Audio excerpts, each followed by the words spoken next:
All right, we are live. Welcome to Her Take.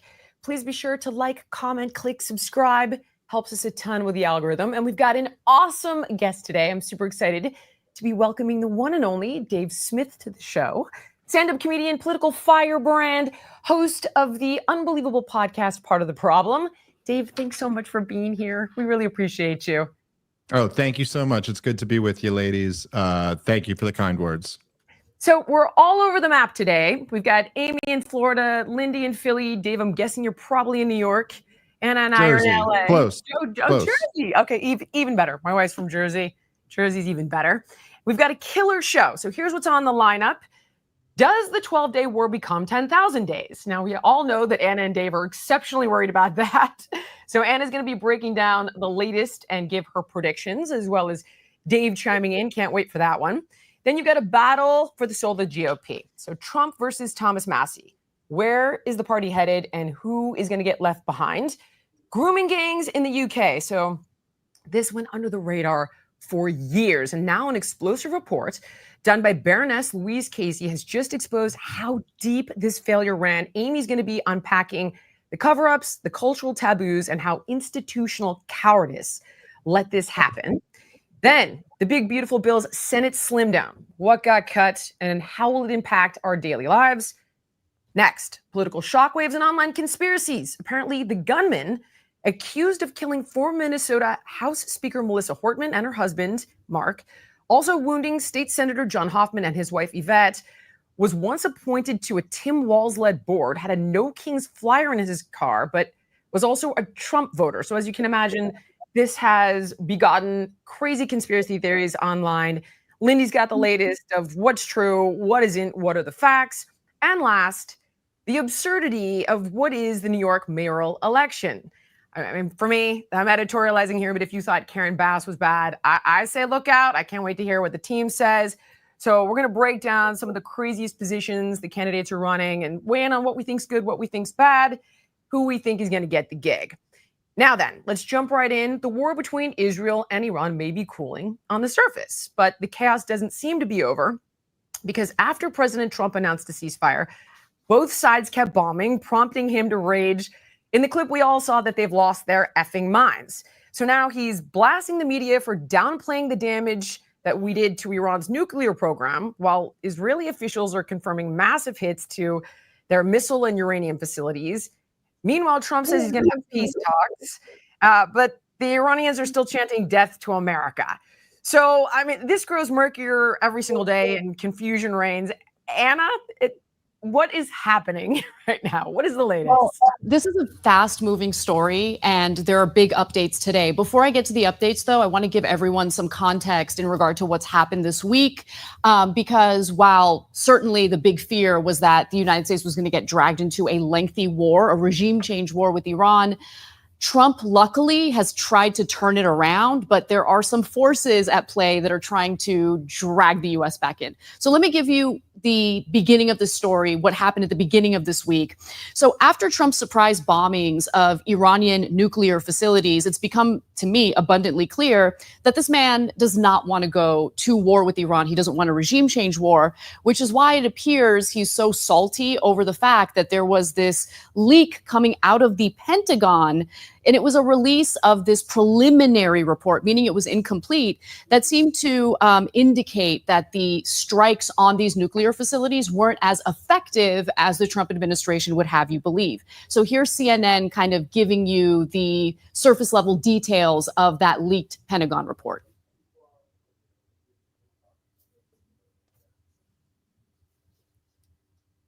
Comprehensive picture of what exactly happened here, but based on a battle damage assessment that was carried out by U.S. Central Command, essentially looking at the images and looking at what was actually damaged, the Defense Intelligence Agency has assessed that the core components of Iran's nuclear program are largely intact, and that Iran's nuclear program has essentially only been set back by months. Now, we presented this information to the White House for comment, and White House Press Secretary Karen Leavitt, she did acknowledge the existence of this assessment, but she said in a statement that the administration disagrees with it. She said, quote, "This alleged assessment is flat out wrong and was classified as top secret, but was still leaked to CNN by an anonymous low-level loser in the intelligence community. The leaking of this alleged assessment is a clear attempt to demean President Trump and discredit the brave fighter pilots who conducted a perfectly executed mission to obliterate Iran's nuclear program. Everyone knows what happens when you drop 14 30,000-pound bombs perfectly on their targets, total obliteration." Now,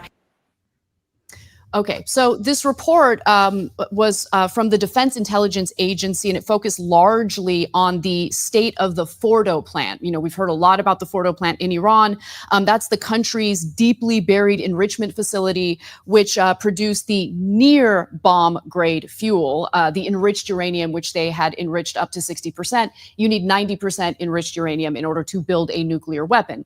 Now, the Trump administration says, look, we destroyed these nuclear facilities. Anyone saying otherwise is being ridiculous here because we targeted these facilities. We dropped the bombs exactly where we needed to drop them. You can see from the satellite imagery, we've caused severe damage. Officials familiar with the intelligence report, though, said that early findings showed that the strikes had set back Iran's nuclear program by months, which is not as effective in terms of the strikes that the U.S. had conducted against these nuclear facilities. But again, this was a preliminary report. To really get a good sense of how much damage was done, you do need to have, you know, an international group kind of go there on the ground and see for themselves, do a full investigation into how much damage was done. But the reason Iran most likely could still race to a bomb relatively quickly, officials said, is that Iran likely retains much of its enriched uranium and likely has secret nuclear facilities in which to produce it further. That's what the preliminary report said. Now, there is some additional evidence to indicate that Iran had moved the enriched uranium prior to the strikes that the United States conducted. And I think that if that is the case, it's probably because of the fact that Trump kept hinting at the fact that they were going to bomb the nuclear facilities. So maybe don't do that if you don't want them to move the enriched uranium. But again, they suspect that might be the case. We still don't know for sure. But Trump is not buying it. Take a look at what he had to say in response to this report. Thank you, sir. You should really say how great our soldiers and our warriors are. I think everyone appreciates our soldiers and our warriors. I do have two questions for you, Mr. President. You just cited Israeli intelligence on these attacks. Earlier, you said U.S. intelligence was inconclusive. Are you relying on Israeli intelligence for your assessment of the impact of the strikes? No, this is also Iran made the statement. And it's also, if you read the document that was given, that Pete can talk about if you'd like, the document said it could be very severe damage, but they didn't take that. They said it could be limited or it could be very severe. They really didn't know, other than to say it could be limited or it could be very, very severe. And you didn't choose to put that because it was very early after. Since then, we've collected additional intelligence. We've also spoken to people who have seen the site, and the site is obliterated. And we think everything nuclear is down there. They didn't take it out. Okay, question? Please, go ahead. All right. So it's not just Trump saying this. Secretary of State Marco Rubio also agrees that the nuclear sites have been destroyed. He says you can't do a nuclear weapon without a conversion facility. We can't even find where it is, where it used to be on the map. The whole thing is blackened out. It's gone. It's wiped out. On top of that, there has been some dissent within both the defense and intelligence communities on how effective these strikes were. But I should note that on top of this, there are other reports. There's a separate report that counters the leaked intel, right? The preliminary report that we're talking about here. According to the New York Times, in a separate assessment, David Albright and Spencer Faragasso, the nonpartisan Institute for Science and International Security, found that Israel's and U.S. attacks have effectively destroyed Iran's centrifuge enrichment program. That same report, by the way, noted that the conversion facility to Marco Rubio's point, was severely damaged. And they concluded that it will be a long time before Iran comes anywhere near the capability it had before the attack. Now, the Iranians, who felt quite a bit of pride in their nuclear program, have also come out and admitted that there's been severe damage to the facilities. And that's not something that they would want to admit unless it's actually true, because it's embarrassing for Iran. But on top of that, what I found really interesting today was that Congress was briefed. They were briefed on intel that we're not privy to in regard to how much damage was done. And get a load of this. This is according to CNN. Lawmakers left a classified briefing on Iran today, divided along party lines, with Republicans reinforcing their belief that the U.S. strikes were effective, while some Democrats expressed skepticism.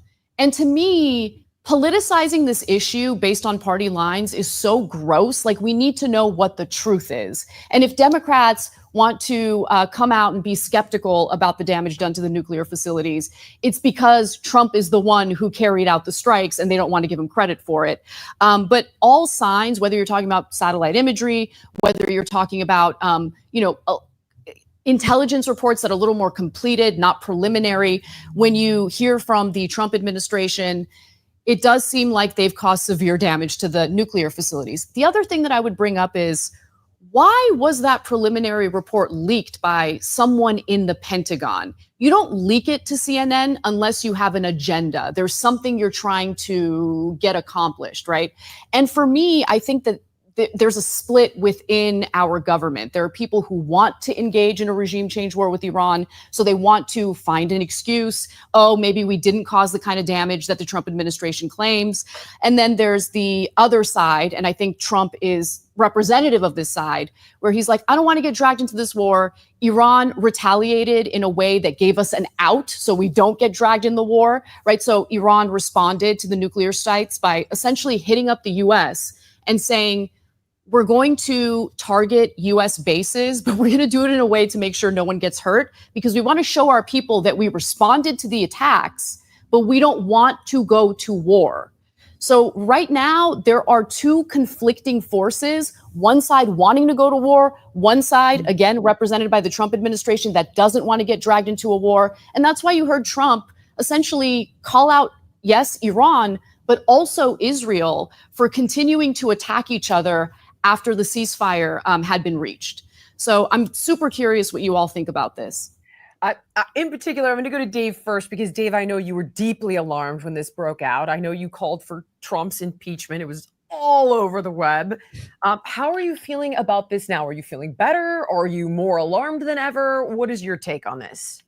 Well, I mean, certainly things are looking much, much better than they were a few days ago. And I think, as Anna correctly pointed out, which is the craziest part of this entire, embarking on this policy, is that it was the restraint of the Iranians that gave Trump this off-ramp. It was them giving warning, making sure there wouldn't be any American casualties. And we all could run the counterfactual in our head, but had Iran not done that, and let's say we were looking at a few dozen, or God forbid, a few hundred Americans had been killed in Iranian strikes, I think we all know that Donald Trump, just by the very nature of who he is, would have had no choice but to escalate the war dramatically after that, and then what the Iranian response from that would be. And this is how things can spiral out of control. And luckily, the Iranians did not want that for obvious reasons, because they know they would be destroyed and deposed.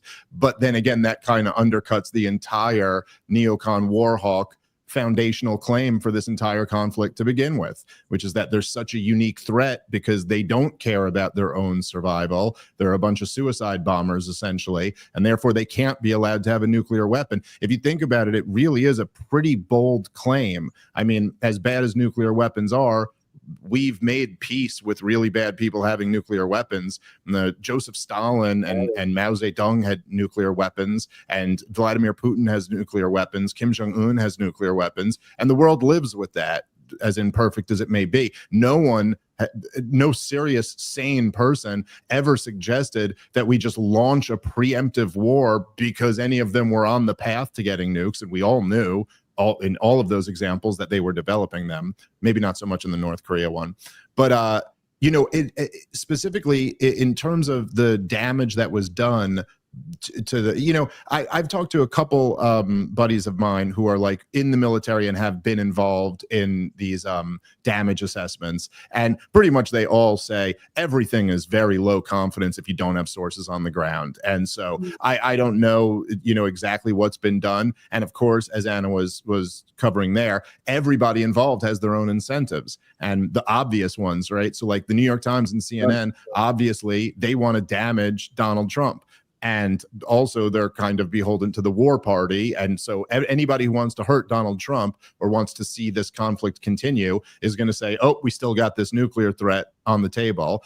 Trump, on the other hand, wants to brag about how successful his mission was. So he's going to say total success. And then the Iranians are caught in a very strange set of incentives where, as Anna pointed out, yes, they don't want to seem weak and admit that they were hit bad or effectively, but at the same time they don't exactly, this regime who just went out of their way to give us 24 hours notice so that this war wouldn't escalate does not exactly want to scream to the world that, oh no, you have not degraded our nuclear threat and we're right back in the same place with the same justification for further strikes. So who knows? I guess I would just say I have absolutely no idea what the answer is, but for my own propagandistic reasons, I like the Trump claim the most. Like, yeah, guys, the threat's totally been eliminated. We don't have to fight this war anymore. Of course, the truth is that the Iranian nuclear threat never existed, and that everybody involved knows this. The IAEA, the Director of National Intelligence, just released her annual threat assessment. She testified before Congress about it. Iran had not yet made the political decision to go after nuclear weapons, let alone how close they were to achieving them. Even Benjamin Netanyahu, who is most famously known for lying about how close the Iranians are to developing nuclear weapons, said in his interview with Brett Baer, maybe a year, maybe 13 months. But everybody knows that in order for Iran to actually develop a nuclear weapon, they'd have to kick the inspections regime out, which they're still compliant with the JCPOA. It's only America who pulled out of that. And so they'd have to kick the inspectors out. By all reasonable assessments, it would probably be years before they developed a nuclear weapon, let alone a deliverable nuclear weapon. So in other words, there was no imminent threat. There was no justification for this war. It was launched in the most dishonorable way, pretending to be in negotiations and then sneak attacking. Like, this is just, if you read this in a novel, there's no way the good guy does that. And so it was a disastrous decision that looks like off-ramps were taken, and hopefully there's not much more violence in the near future. So let me just jump in, because the big update to this story today is, you're right in that the way those strikes were carried out, where Trump was pretending to engage diplomatically and then he strikes them as they're in the middle of these diplomatic talks, that has now discouraged Iran from continuing diplomatic talks. They don't trust Trump. And so they've basically said, no more diplomatic talks. We're not going to negotiate with Trump anymore. And today it was reported that Iranian foreign minister has decided that they're going to suspend cooperation with the IAEA. That's the international body that does the inspections to ensure that they're not building nuclear weapons. And the point that I just want to make quickly about that is, look, the only time that the United States was sure, and the international community was sure, that Iran was not enriching enough uranium to build a nuclear weapon was when the US was still part of the JCPOA, the Iran nuclear deal, right? Diplomacy was really the only way to make sure that they weren't developing a nuclear weapon. And now it appears diplomacy is off the table for Iran since they're suspending this. I think that's a bad move by Iran. I really wish they didn't do it. I wish that they continue to comply and allow the inspectors to come in. But this is what happens when you go in the direction of bombing as opposed to the direction of diplomatic negotiations and deals that include other international players that will do the inspections. So Trump, to his credit, says that he has a secret plan. I don't know what the plan is. It's a secret to get Iran back to the negotiating table. I hope it works, because diplomacy is always better than war. But we'll see how this plays out. Dave, I really respect where you're coming from, but I do have to say it's a little bit disingenuous to say that Iran wasn't a threat. Why do they need a space program? Why do they need to enrich uranium to 60% and above? Why do they refuse to have inspectors come in, not just today, but weeks ago? They violated the agreement. So though I'm sympathetic to a lot of what you're saying, I also think it's not completely fair to say Iran isn't a threat when administrations across the political divide all agree on one thing, and that is Iran must not have nuclear weapons.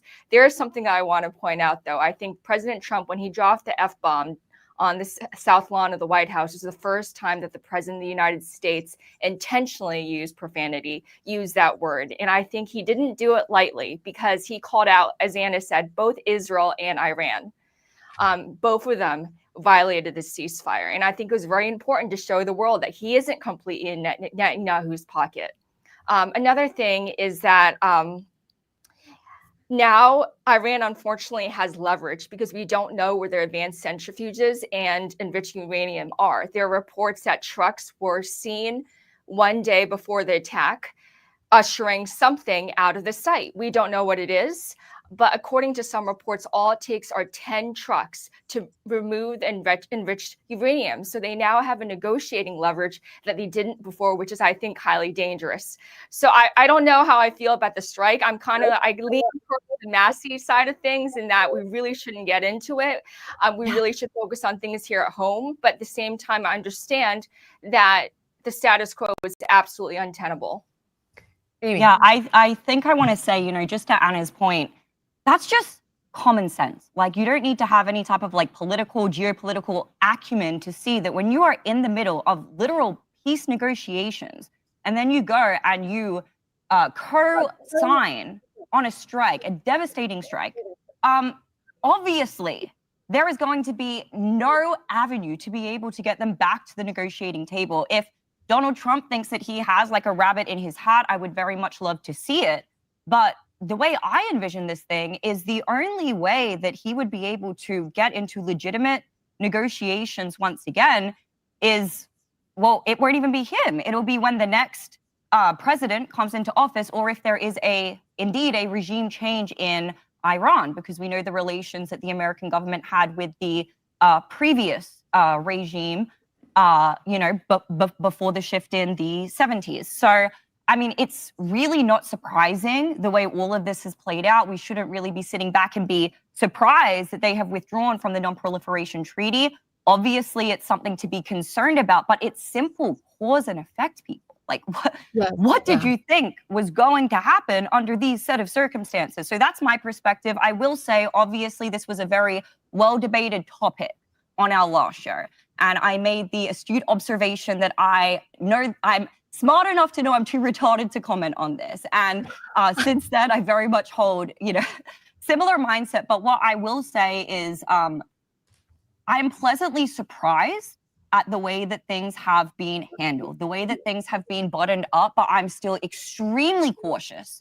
And I don't think that this is any cause for major celebrations. We shouldn't be counting our chickens before they hatch. We need to be watching this diligently to see what comes about. But I will say, I have eaten some of my words, and I am impressed to see the way that this has been responded to, the fact that there was a ceasefire announced, and also the fact that Trump was critical of Israel when he was talking. I mean, for me, the second most impactful thing, aside from they don't know what the F they're doing, is he said that Israel dropped bombs the likes of which he has never seen. And I know that Trump is fond of hyperbole. He would probably describe a cake in the same way, right? Anything.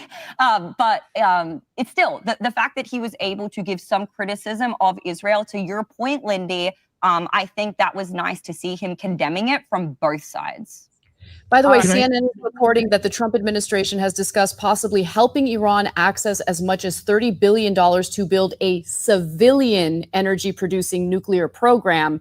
And that's what he's offering to Iran to bring them back to the negotiating table. I don't know if that's going to work. But one other point that I'm going to make, and I'm curious what you think about this, Dave. Look, we're talking about three different countries here, right? You have Israel and the United States on one side.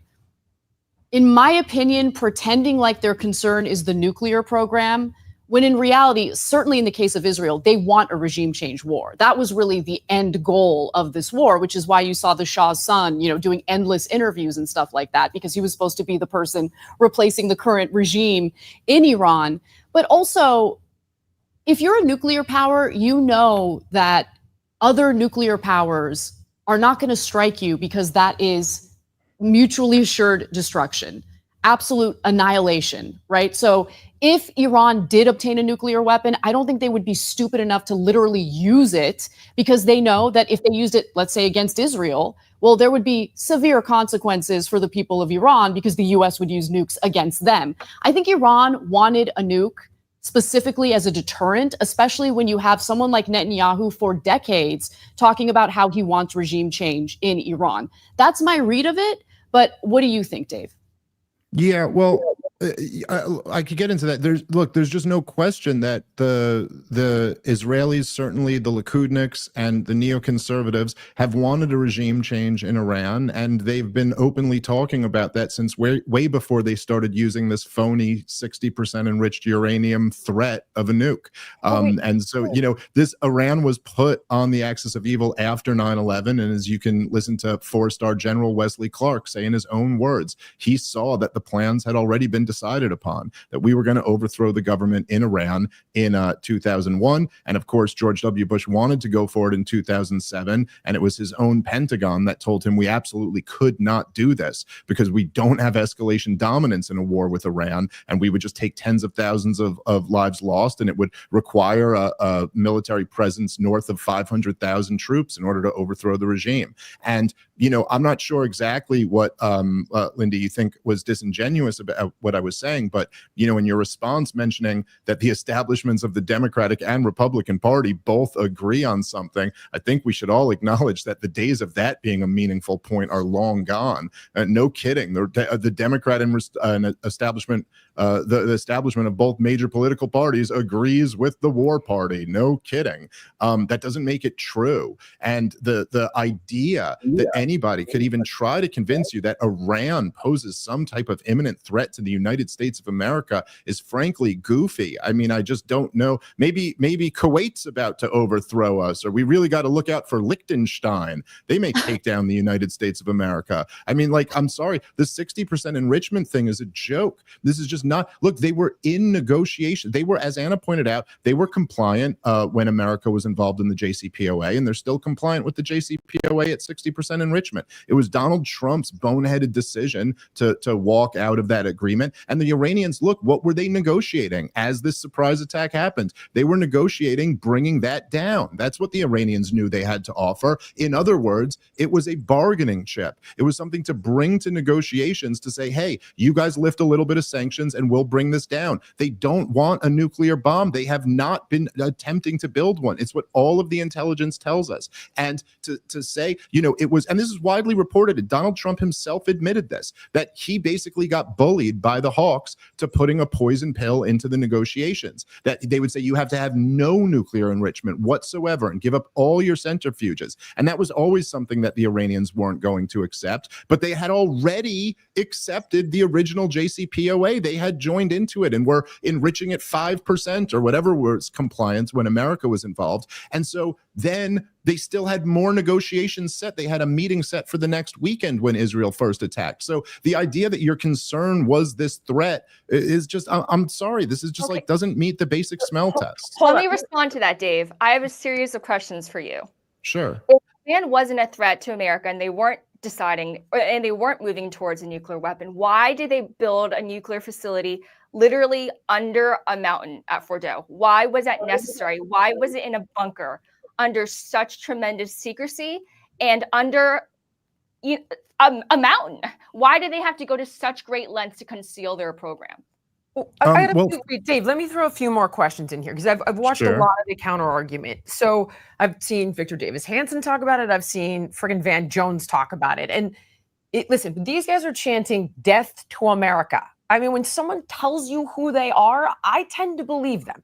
The other thing is Trump's been very consistent from the inception of his very first term Iran cannot have a nuclear weapon. And I think it's too late with North Korea. It's too late with China. It's too late with Russia.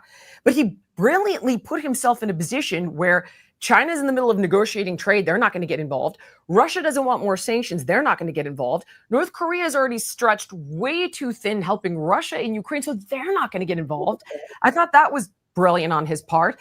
I think why, and I get that you're saying, well, they only enriched to 60% because they wanted a bargaining chip, but that seems hypothetical in all fairness. If you need 3 to 5% to enrich for civilian purposes, you're at 60? You have enough for 10 bombs? You're also the #1 funder of state terror. You're, I don't know how far away from getting intercontinental ballistic missiles. I think you guys are like, Netanyahu is the devil. But there's a devil right in front of you that blinds people. But Anna, where is your outrage about the fact that Iran funds friggin' the Shiite militia, Hezbollah, Hamas? Like, where is the horror about these guys? Can I respond to some of the questions that Dave raised to me, by the way? Well, all of that, though, like, that's what I would say to Dave and Anna is like, I get everything you don't want. And I totally agree. Tell me.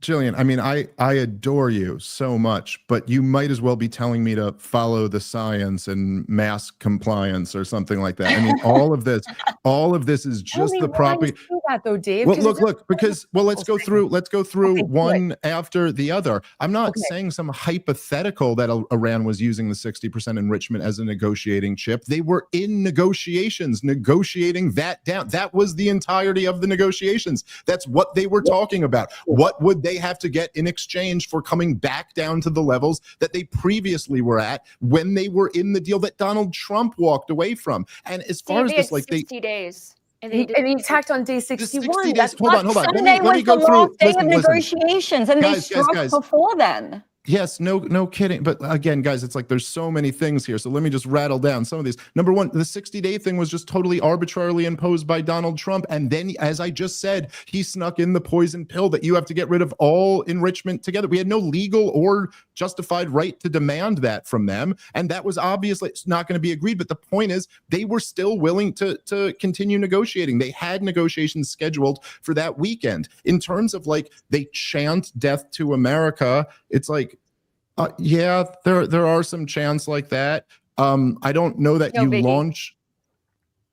Yeah, you know, there's a little bit of a gap between no biggie and you should launch a war of aggression and choice as a result of that. There's like a little bit of room, in between. That Iran's nuclear bomb us, you know, when you're at the level of war propaganda where you're going, they hollered mean things about me, so I think we should start bombing them. I don't know if you realize, but I'm on your side. I don't want a war.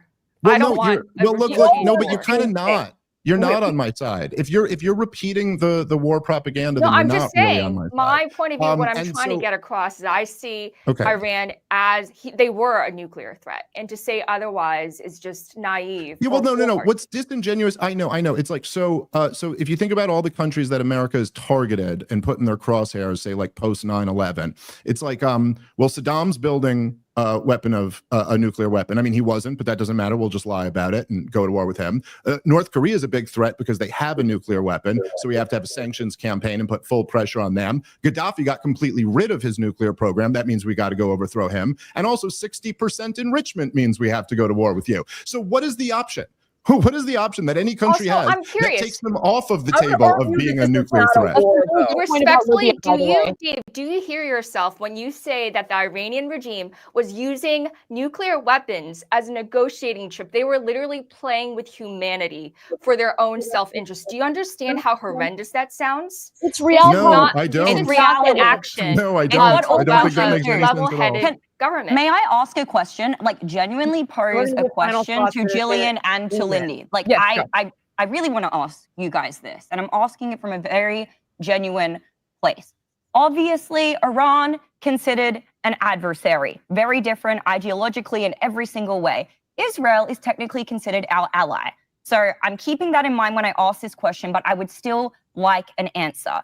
Iran was a part of the Non-Proliferation Treaty. How come nobody is concerned with the fact that Israel is not, nor has it ever been?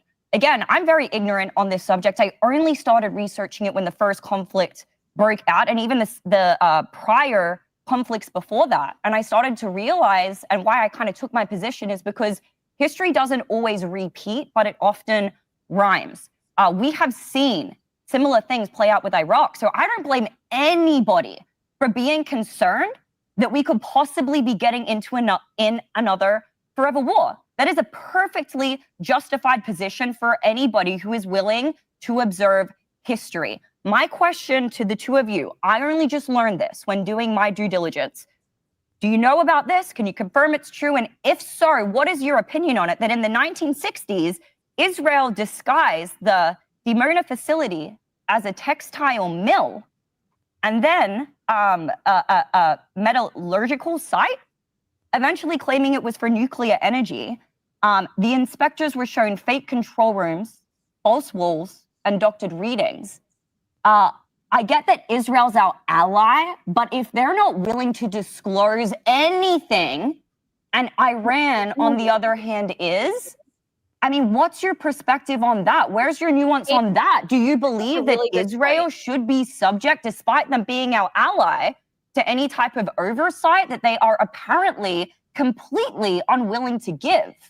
Amy, you bring up a really good point. I don't want anyone to construe my perspective as one of being in favor of Netanyahu. I think he's actually a really bad guy.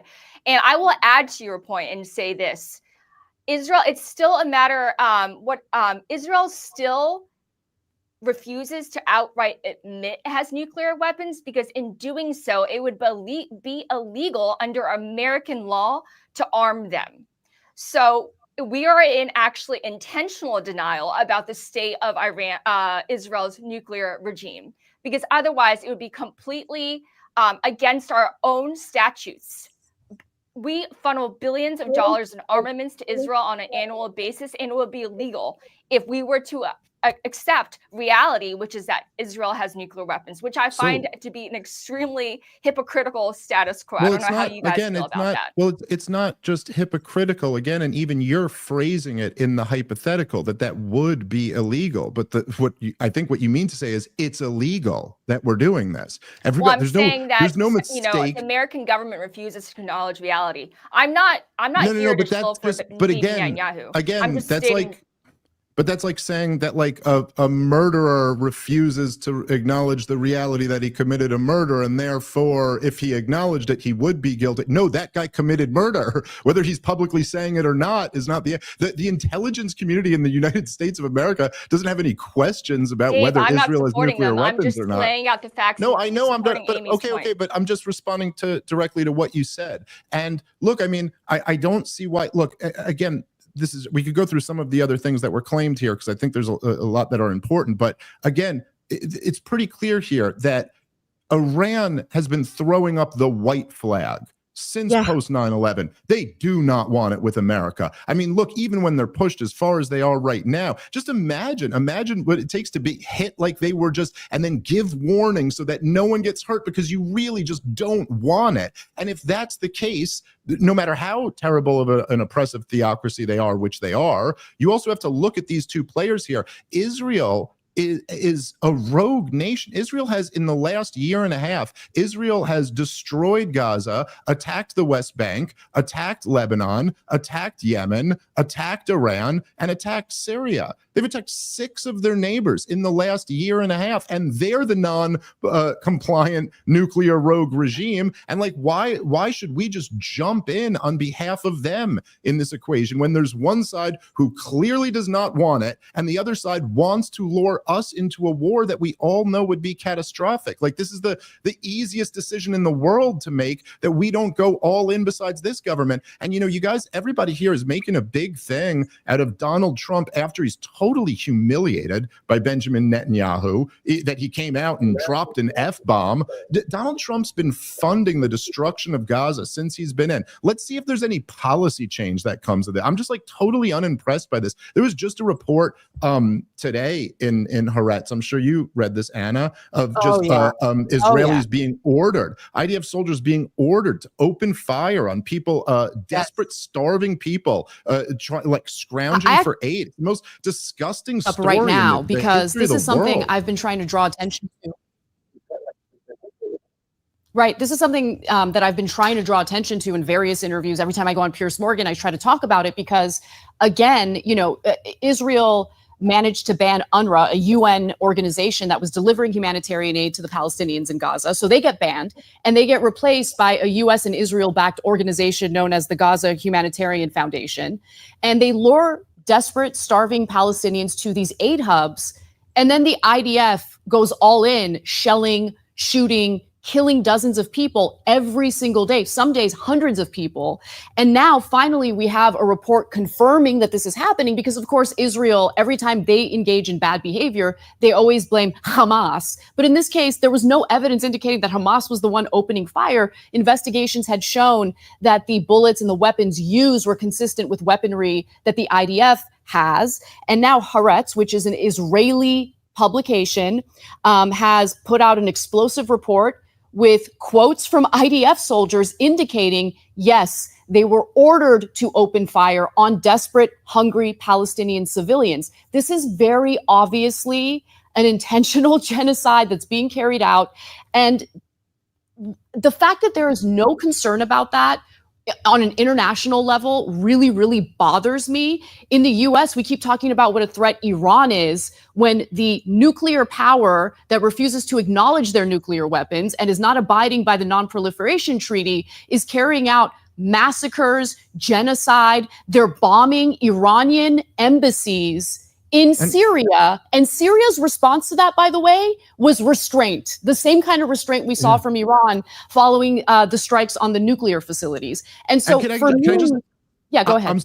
I'm sorry. Can I just connect it? Because I just think there's a really important point that that doesn't get drilled down enough. That really, because I understand where people, even though Israel has secret nuclear weapons, like people don't think of them as an enemy. They don't worry that they're about to use them against us or against something like that. But like the thing is this, right?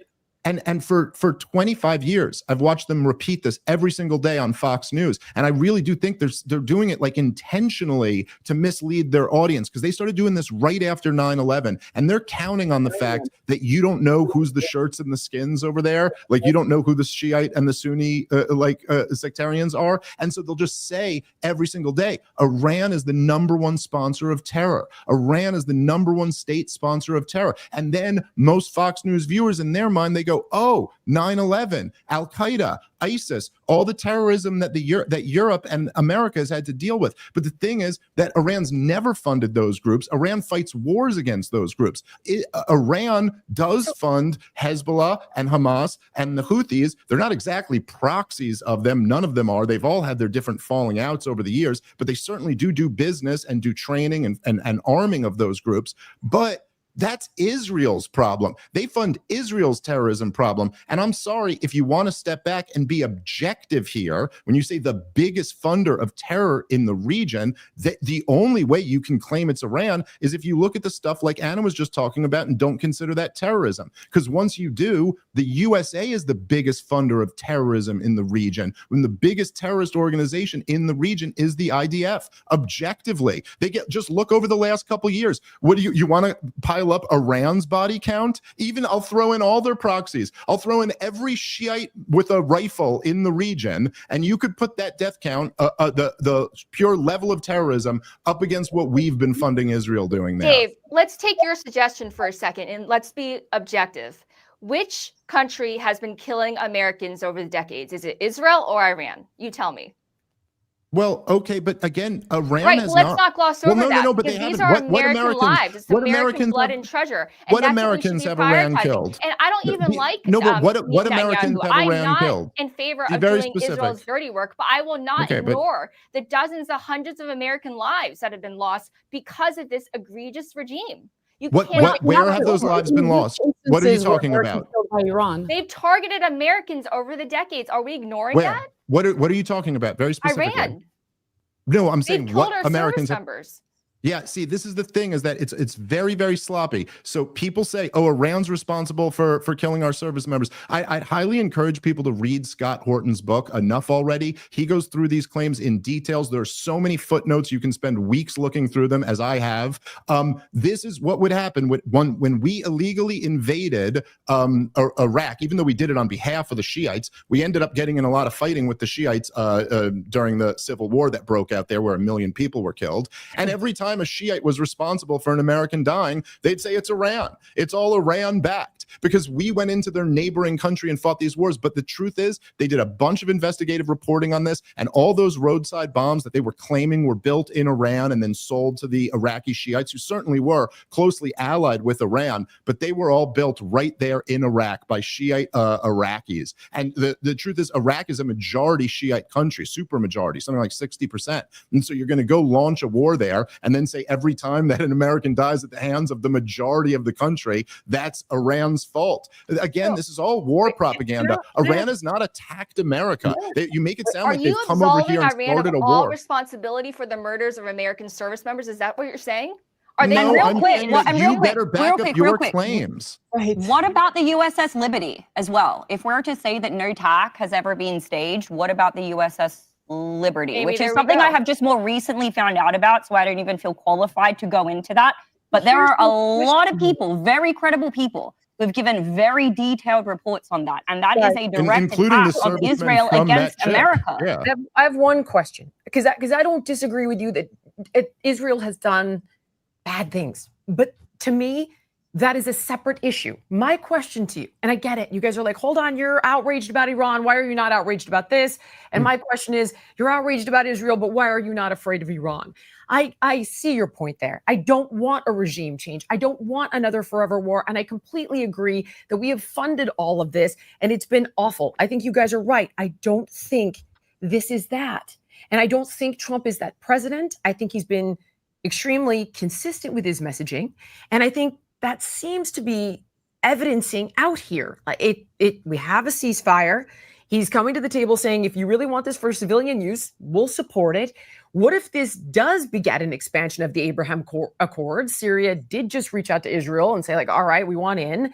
Like, what if this is what Trump says it will be? It is looking that way. Sure. What Well, if can it I goes just, that way? because I do kind of agree with you there, Jillian. I mean, I think you're right, essentially, and I think that's been borne out over the last week, that Donald Trump isn't George W. Bush, and he really doesn't want to get in there. And by the way, I will say, and this is totally speculating, I don't know this, but I think it's somewhat reasonable speculation, that I think perhaps a big part of that calculation is the fact that it was made pretty clear that he will just absolutely nuke his political coalition, no pun intended, if he were to launch some type of regime change war. But forget about little old me. But when you got Tucker Carlson and Steve Bannon and Charlie Kirk and all these guys who really are like the most influential guys in Trump's base, all very clear that this will destroy, it will fracture his coalition.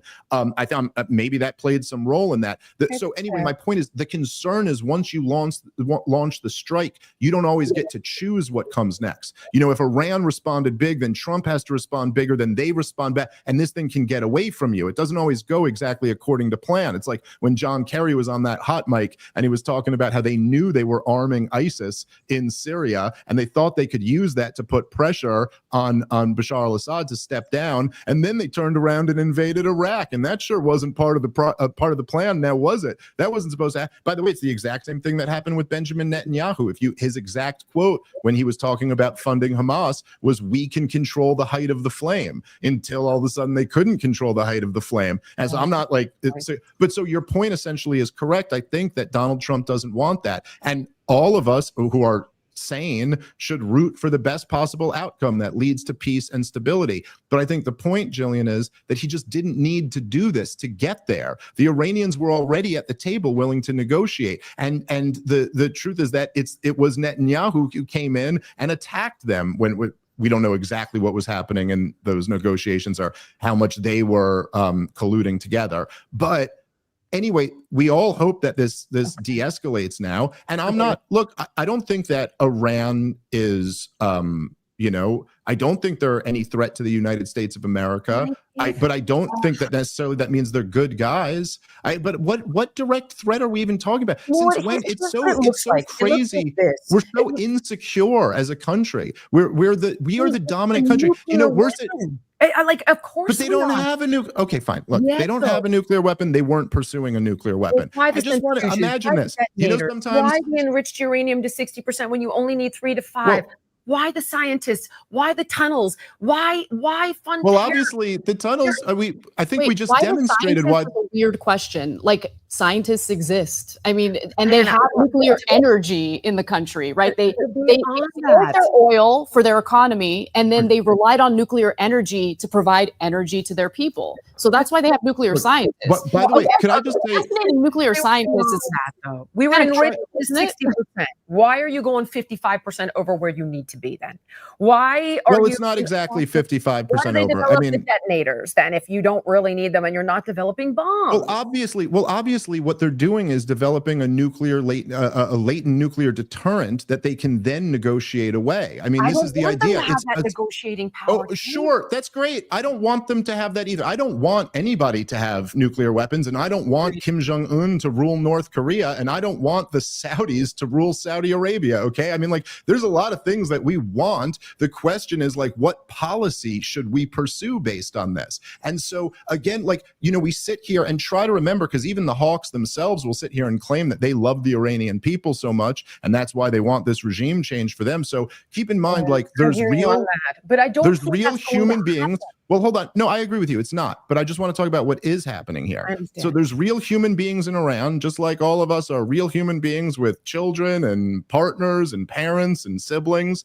And we're sitting here talking about the threat that Iran poses to us. And to back this up, we've got 60% enrichment and some chance. We put Iran on the axis of evil after 9/11, invaded their 2 next door neighbor countries and destroyed both of them while threatening them the entire time. Our president of the United States called for an evacuation of their biggest city with 9 million people. And we're going to sit here and talk about the threat that they are to us. It feels like I'm talking to my 5-year-old about like a spider in the backyard, that they're a lot more afraid of you than you are of them. I mean, I'm sorry. I just think this is like, this gets into kind of goofy, paranoid territory here. There simply is no country on earth that really, short of nuclear war, poses a real threat to the United States of America. And yet we go around, you know, they say peace through strength. I've been hearing peace through strength since I was 7 years old, and all we've ever gotten is never-ending wars for it. Like, maybe if we just pursued a path, maybe if we were what America was always supposed to be, what the founders were unanimous on the vision for this country, that we should be friends with the world and avoid entangling alliances and never start wars of aggression and wars of choice. You know, but like, talking about posing a real threat, the Soviet Union had tens of thousands of ballistic missiles pointed at us, real nuclear weapons already completely done and pointed at us, and we still now though. That's the argument. Is no. But I'm saying, but it informs how we deal with the future, and that we were able to like come to a resolution without at least fighting a direct war. And the proxy wars we fought, we pretty much unanimously look back as were really stupid, catastrophic mistakes. Like, who's really defending fighting the war in Vietnam at this point? And so the point is that we don't have to be in this posture. And the reason I think why people keep pivoting back to Israel, like people like me and Anna, is not just like a whataboutism, or it's like, oh, like you condemn them, but why not condemn them too? The point is that the only reason we're even enemies with all these countries is because of our relationship with Israel. That's what the entire beef is here. That's literally what drives the whole thing. I agree with that, but I want to address something that you said a couple moments ago about us not knowing where this is going to, how this is going to unravel. This unraveled precisely as good as we could have hoped.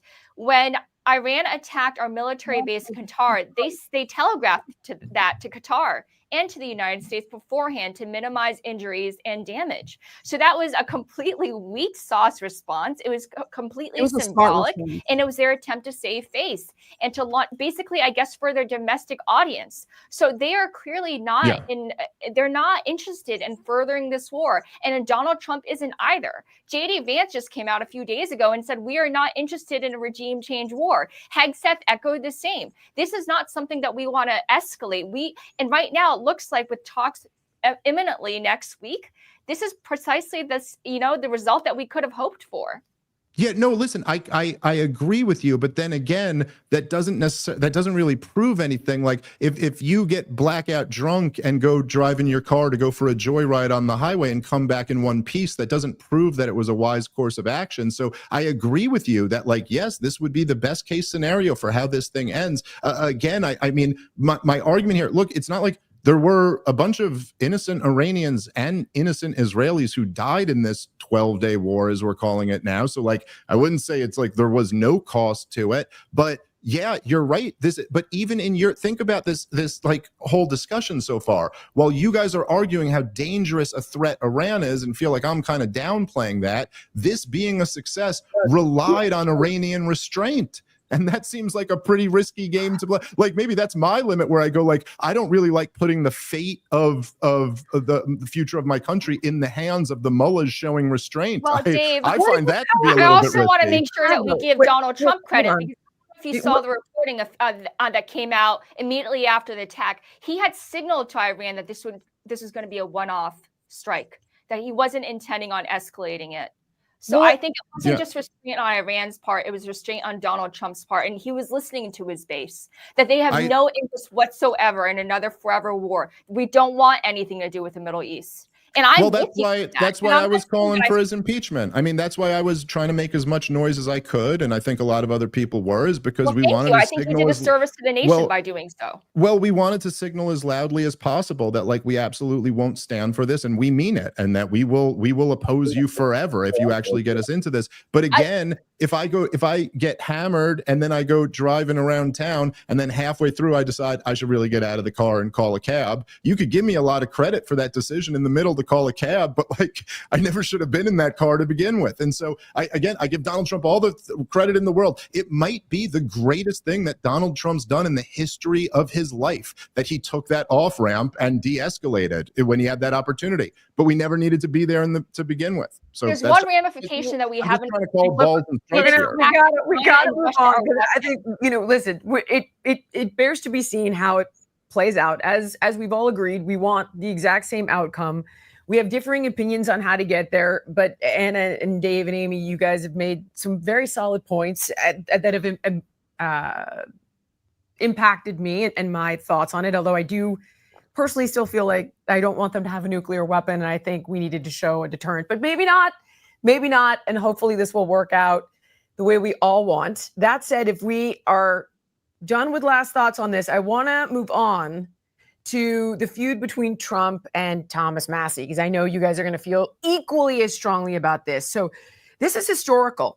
This ignited in March of 2020 when Massie forced a roll call vote on the $2.2 trillion CARES Act, the COVID-19 package, which prompted Trump to label him a third-rate grandstander, push for his ousting, and their clash has subsequently escalated now with his war powers, the Iran strikes, notably major spending bills, and Trump has continued to call him a loser, and he is now funding his primary challengers. So, Amy, can you give us the details on the latest with this one? Yeah, absolutely. We're going to go into the history because it wasn't always just Trump hating on Massie. He actually did a pretty steep U-turn back in 2022. But to open this up, Nat, could we please pull up the post that Thomas Massie made where he is sharing Trump's, I believe it was a truth post, where he hashtags here sassy with Massie. He says, Donald Trump declared so much war on me today, it should require an act of Congress. And the reason why he said that was because of the war resolution that Massie was trying to push, which would actually mandate a vote by Congress in order for us to go into this war. So he's using that same verbiage here in this post when Trump absolutely slammed him for suggesting that this should be invoked. He says Congressman Thomas Massie of Kentucky is not MAGA, even though he likes to say he is. He essentially says that he votes no on every single thing. He calls him a Rand Paul Jr., although maybe Trump isn't really up to speed on all the great things that Rand has done kind of recently. It may be a little bit more of a compliment than what he realizes. Obviously, a lot of ad homs. He calls him a loser, things like this. But it really wasn't always this way. Much like Jillian mentioned, yeah, Trump took gripe with Massie back when he opposed the massive COVID stimulus package. And he didn't really just necessarily oppose it straight up, but like Jillian mentioned, all he wanted was actual debate about it. He wanted a floor vote, and he wanted people to go on the record to determine whether or not they had actually learned enough about what was in this bill and the ramifications that it would have to be able to make an informed decision. And he made many of them go on the record. Turns out none of them really knew, honestly. And that's the issue within Congress, is there are so many yes men. There's so many people who are voting based on dollars that are put in their pocket or trying to be a populist versus actually voting with their conscience. And in my opinion, Thomas Massie is one of the only men in Congress today who is still doing this. He is my favorite congressman by absolutely miles. So again, 2020, they had that falling out. In 2022, when Trump perceived that Massie fell in line with him, he actually did a complete 180.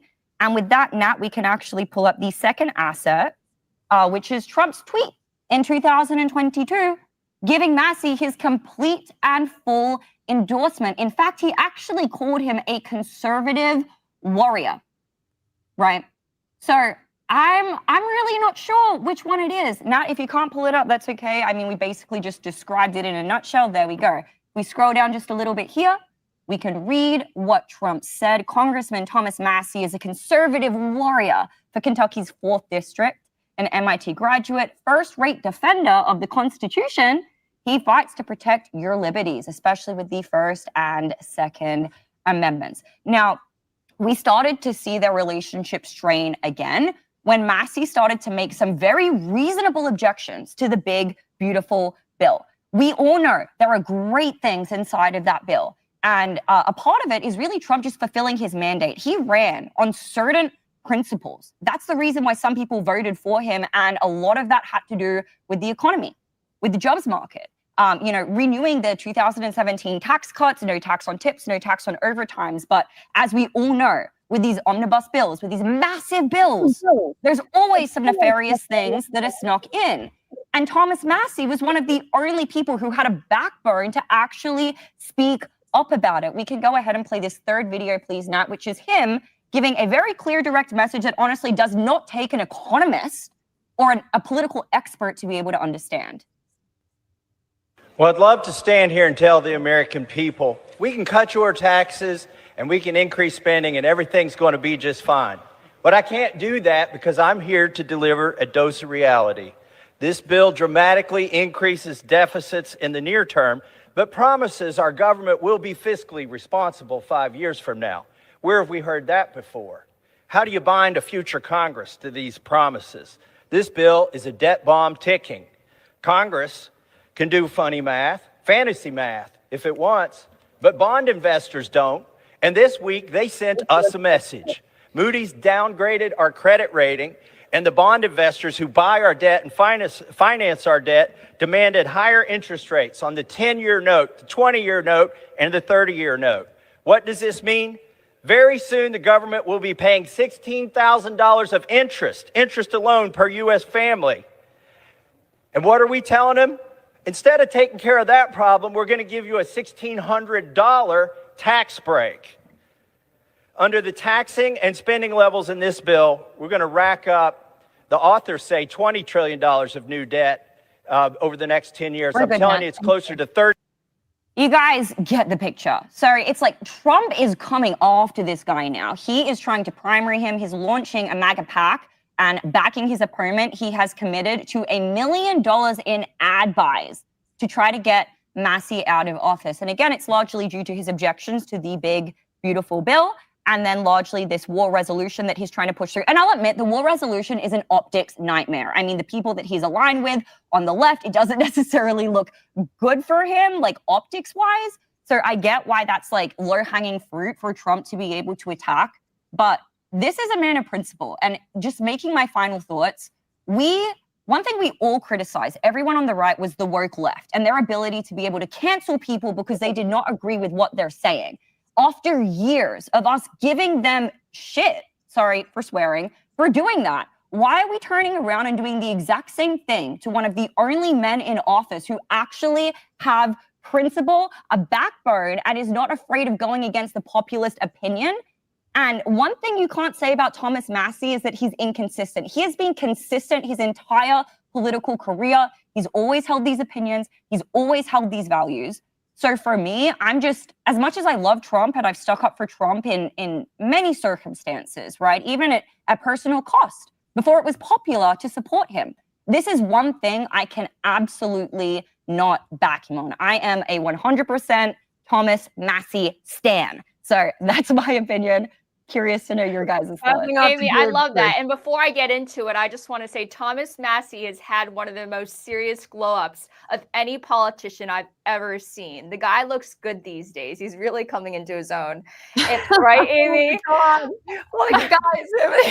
Like, guys. Also, Amy, I am totally with you on this. I actually don't think supporting Massie is being anti-Trump. I think this is encouraging Trump to remain Trump and to adhere to his America First principles. We cannot afford to sustain more debt. We cannot be adding trillions of dollars to $33 trillion in debt. It's just completely unsustainable. And to pretend otherwise is just naivete. And I'm actually glad to see, although I have obviously issues with the Democratic side, I'm glad to see there has to be reforms to the big, beautiful bill because the Senate parliamentarian isn't going to let it move forward and isn't going to let it proceed to just a majority vote. It's going to have to reach a 60 vote threshold now. But right now, the bill is untenable as it stands because we have not made the cuts necessary. We have not fully implemented the cuts that Trump promised and got him elected to office. Right now, the situation is absolutely untenable. We need to implement. I know, Anna, you disagree with me on this, but I think we should implement more stringent work requirements to ensure the longevity of our social programs and to make sure that it truly goes to the most vulnerable rather than able-bodied men or women who can work and choose not to. Okay, I Dave, know. Okay, let me jump in real quick because I have to respond to that.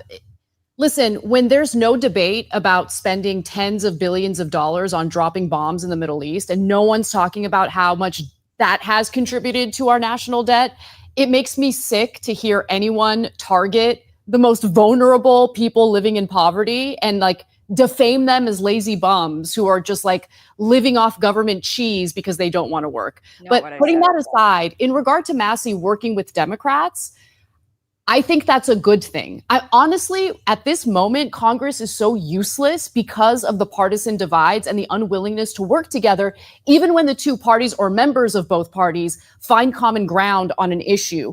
When it comes to the War Powers Act, I think that if there is common ground with some Democrats, I'm happy to see Massie work with them willingly because that benefits the country.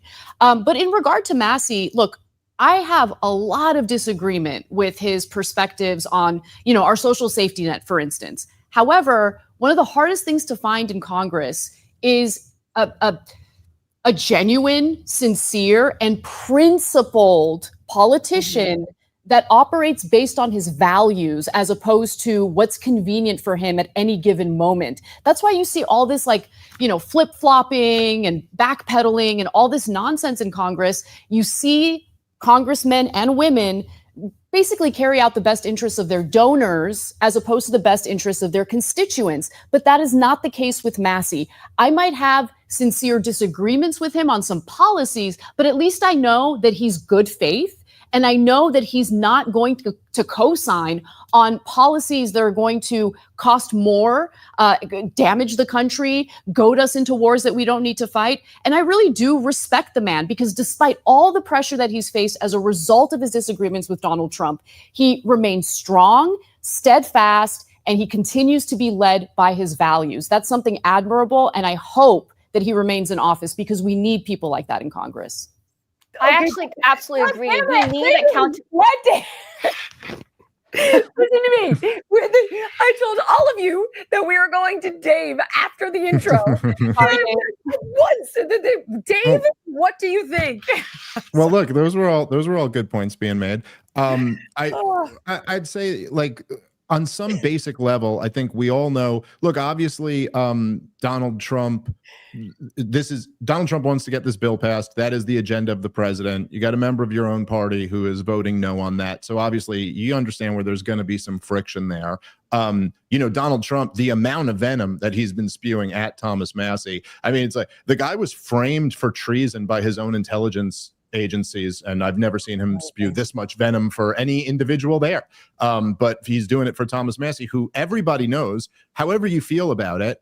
So like there'd be 2 points here. Number one, however you feel about it, everybody here knows, and everyone in the country knows, if a Democrat had proposed this spending bill, if any other Republican president had opposed this spending bill and Thomas Massie's in the Congress, Thomas Massie's a no vote on that. Like, this is what he believes in. And so you have one guy who is smearing another guy purely for political reasons. And then you have one guy who's standing up for principles. And so I think it's pretty easy to know whose side you should be on there. But then the other point there is that on the substance of the issue, Thomas Massie is just completely right. And I mean, it's insane that this is even a debate to be had. The U.S. federal government is the biggest organization in the history of the world, spending over $7 trillion a year. And this, it's funny because oftentimes there'll be kind of like these debates where, say, like someone like me and Anna might have a disagreement where, like, I believe in like a laissez-faire free market and she believes more in some like redistributive policies that take from the wealthiest and give to the people who have the least. But objectively speaking, what our federal government is a giant redistribution scheme that takes from the working and poor and middle class and gives to the super connected billionaire class. And it's like the most insane thing in the world. Nobody can defend it. And this is how it works, through this gigantic government spending and these monstrosity 2,000-3,000 page bills that are not. Listen, the richest counties in the United States of America, it's something like either 9 or 10 out of the top 13, are the suburbs of Washington, D.C.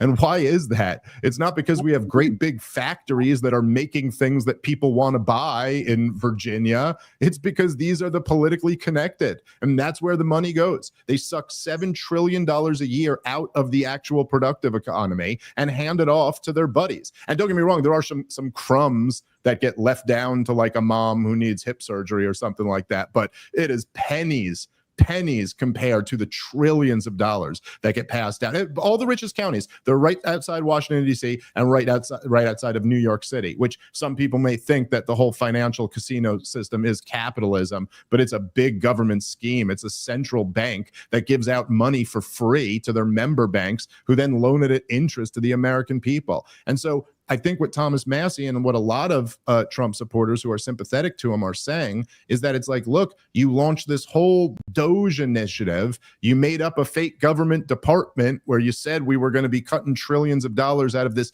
insanely bloated budget. And then when it comes time for a spending bill, all of those cuts are gone, and it's just going to blow up the budget in the next few years. And Thomas Massie's absolutely right. It's all this tricky accounting. Yeah, in 5 years, that future Congress, they'll start showing fiscal restraint. There's no way to guarantee that or to bind them to that. And so I think the point was like, look, you've got this Doge initiative that was very popular with the American people. You've got this way overbloated government. The Republicans now control the presidency, the House, the Senate, and the Supreme Court. I mean, if we can't get some government spending now, then just at least come out and admit it, Republicans, that none of you actually believe in small government. None of you actually believe in any of this fiscal restraint. And Donald Trump was uniquely in a position where he really could have gotten anything he wanted out of this spending bill. I mean, Donald Trump is so popular amongst Republicans that he can put such enormous pressure on the lawmakers to sign his bill. He could have presented a bill to Congress and insisted that all the Republicans vote on it and primaried the ones who didn't. But instead, he's primarying Thomas Massie for being the only honest one. So I think he's the best member of Congress and also just like an excellent human being. And I just think, honestly, I think Donald Trump has no principles when it comes to this sort of thing. Dave, I agree with what you're saying, but I think we can get more specific on who's actually responsible. And it's a military industrial complex. And it ties back to what we were talking about before. These neocons and these defense contractors are breathing down Trump's neck and everybody else in Washington, begging, salivating at the prospect of another war. So it's a Lockheed Martins of the world. And these are the people responsible. They have American blood on their fingers because they want to perpetuate forever wars and regime change wars. It's their bread and butter. It's how they pay for their yachts and mega mansions. Well, then stop sounding so much like them on Iran. No, I'm just saying that Iran is a nuclear threat. I can hold if they're not mutually exclusive thoughts here. No, Like, I guess they're not mutually exclusive, but that it's their made up propaganda, and then you're talking about how much blood they got on their hands. But yeah, well, look, I mean, that's a huge part of it, no question. I mean, we spend over $1 trillion a year if you count up like all the costs maintaining this empire, which we were never supposed to have, which the American people have never even gotten a vote on. They never once held a referendum saying, do you guys not want to be a republic anymore? Do you want to be an empire? Do you want to be responsible for whether the Donbass region is ruled by Kiev or Moscow or whatever, have 700 bases around the world or any of this stuff? And we've spent something like $8 trillion on these disastrous wars in the last 20 plus years. So that is a huge part of it. But all the entitlements are also going bankrupt. And there's a lot of other waste in government spending. It's not just the warfare state. And look, Anna pointed out Medicaid, which fair enough, that is an actual redistributive policy that helps poorer people. But Medicare and Social Security are both gigantic transfers of wealth from poorer groups to wealthier groups. And they just absolutely make no sense at all. The young people in America today are coming out of college with 6 figures in debt. They're getting a job at DoorDash and living at their mom's until they're in their 30s. And they're responsible now with their DoorDash money to contribute to the senior citizens generation who have owned property and have participated in the greatest economic expansion in world history. They essentially become a millionaire because they bought a house in the 80s or something like that. I mean, it's just totally indefensible. And I think that's something that progressives got to wake up on, that like, what are we doing here? Okay, maybe this was your vision in the 30s or in the 60s, but this just makes absolutely no sense in the current context of America. These are giant redistributions toward wealthier groups from poorer groups. And I've heard a lot of political theorists talk about redistribution of wealth. I've never heard one justify that. Well, Okay. I mean, look, this could take up a lot of time. I know we don't have a lot of time, but let me just say one quick thing. 10 minutes left with Dave, and when I'm going back and I'm forth gonna with have to drop it, but I'll and they just want- Go ahead. Go ahead. I'll come on Young Turks and we can argue this all I'm out. looking forward to that.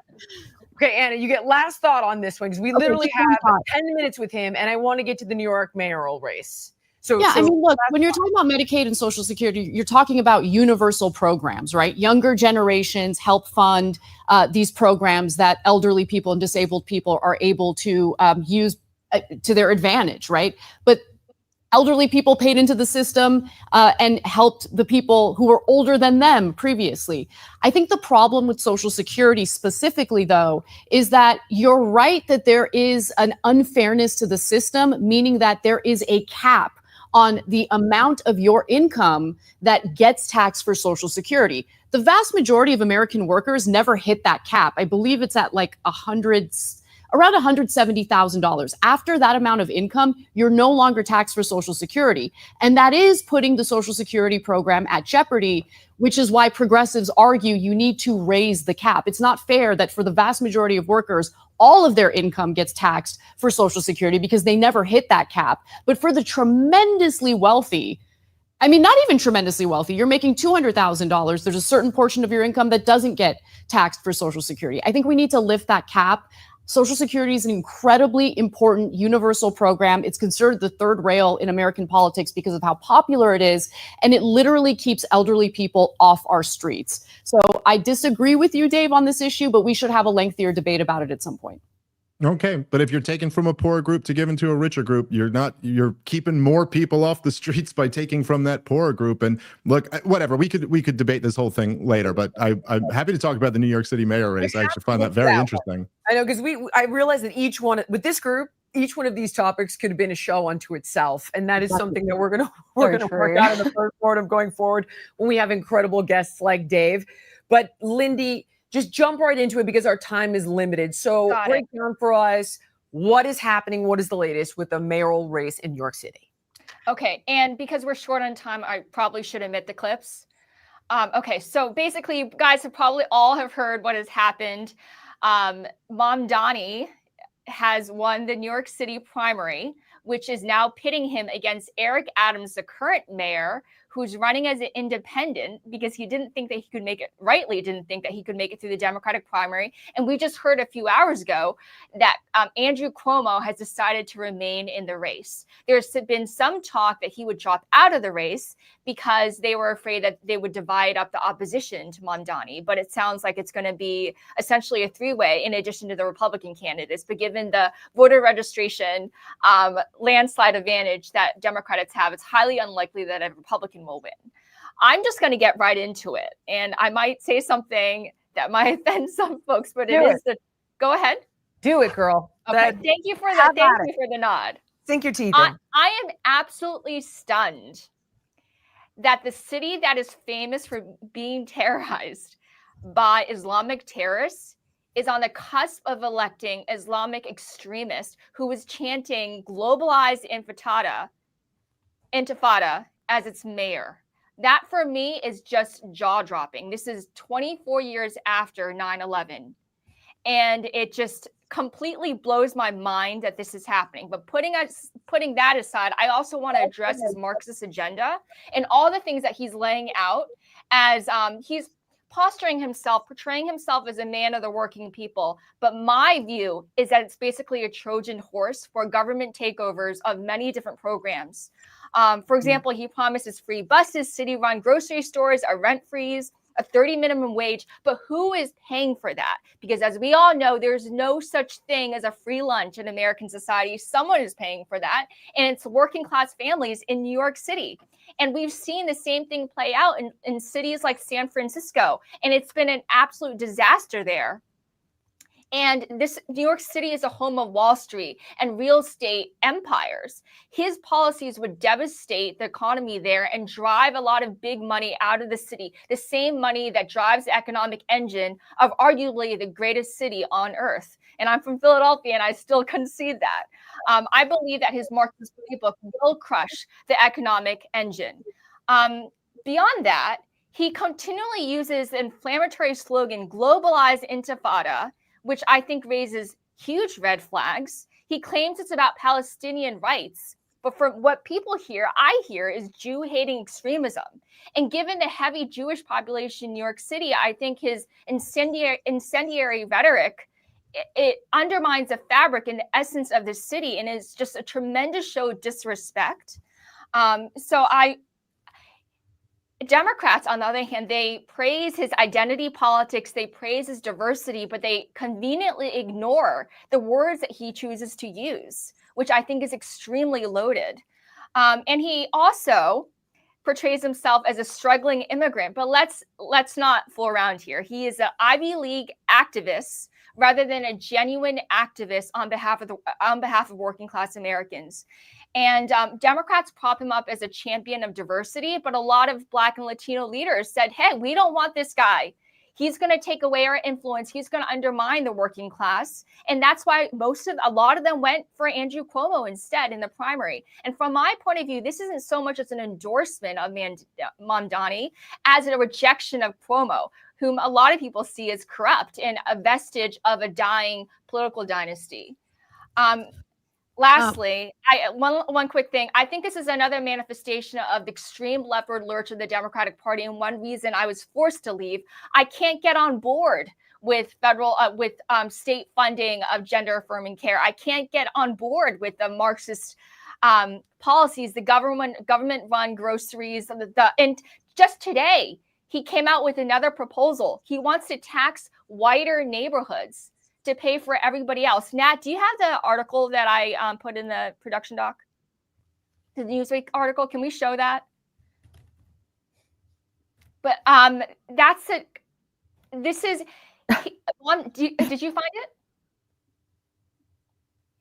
Oh, no, it's fine. But Yeah. Well, while we're looking for that, I was going to let Anna respond, if that's okay. But did you make that last point, Lindy? I was going to let Anna. One quick thing. I'm just saying that his win in the Democratic Party gives fodder to Republicans who are rightfully saying that these socialist Marxist policies aren't going to work. And honestly, it flames it. This is an electoral advantage for Republicans, I think, because a backlash against him will galvanize voters and encourage them to go to the polls, not just in New York, but across the country, because people don't want this. We rejected that in 2024. Okay, So, Anna, go. I'm just curious, is there a day you wake up where you don't see terrorism everywhere? Because you literally just implied that this guy's a terrorist. And I found that bigoted, Islamophobic, and absolutely disgusting. If you don't like his policies, I can understand that. And we can have a discussion about those policies. But it seems like you just have a problem with the fact that he's Muslim. You have a problem with the fact that he looks a little different from other previous leaders. Don't interrupt me. I'm still speaking. I didn't interrupt you. Listen. The problem with that mayoral race is that the Democratic candidates who ran against him in the primary offered nothing. They offered nothing but the status quo. Andrew Cuomo was the former disgraced governor of that state who somehow thought that he had, I don't know, the entitlement to have his past erased and that people would totally accept him again. I'm really happy to find that the people of New York City rejected him because he's a complete and utter disaster. Now, as it pertains to Mamdani, we should actually talk about what he focused on as he was campaigning, because he actually did run a fantastic campaign. Even if you don't agree with his policies, he reached out to Trump voters in New York City and tried to figure out, hey, what is it that made you vote for Trump? What is it that's frustrating you about your current situation? He hyper-focused on economic frustration, much like Trump did, by the way, in 2016. That's what put Trump on the map. Mamdani did the same, although he had a little more substance to the exact policies that he wanted to implement. When it comes to government-run grocery stores, look, I agree. That seems a little weird. He was asked to elaborate on that a little more during a recent CNN interview. And he said that he wants to have one government-owned grocery store in each borough. So there would be a total of 5. That would cost about $60 million. Obviously, that would be paid for through taxpayer money.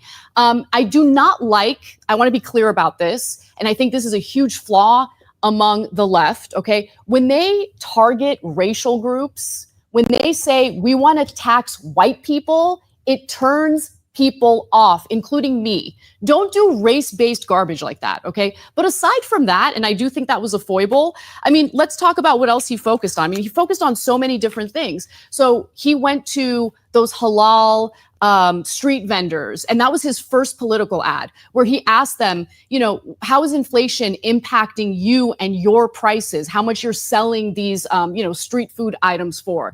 And being able to actually connect with ordinary people is what put Mamdani on the map. Okay, this nonsense about him being a terrorist, I'm rejecting that. First of all, I said he was an extremist, but never called him a terrorist. And I'm with all due respect, Lindy, and it was gross. It's gross. How are you condoning his usage of globalized intifada? Is that I think okay? it's stupid. He probably shouldn't say stupid stuff like that because it's going to be misinterpreted. I know what he meant by it. It doesn't matter though. People like you are going to be shivering about it. So he shouldn't use words like that. Because it was a horrible thing to say. He should not have said it. It's absolutely unacceptable. Okay, Dave, go. I could go. Your turn. Well, I mean, I guess I could kind of split the difference a little bit between the two of you. I don't think city-owned grocery stores are just a weird idea, and I think his plan for freezing rent-stabilized apartments and increasing the number of rent-controlled apartments, I think these are all going to be disastrous policies if they're enacted. I don't like to see that stuff win.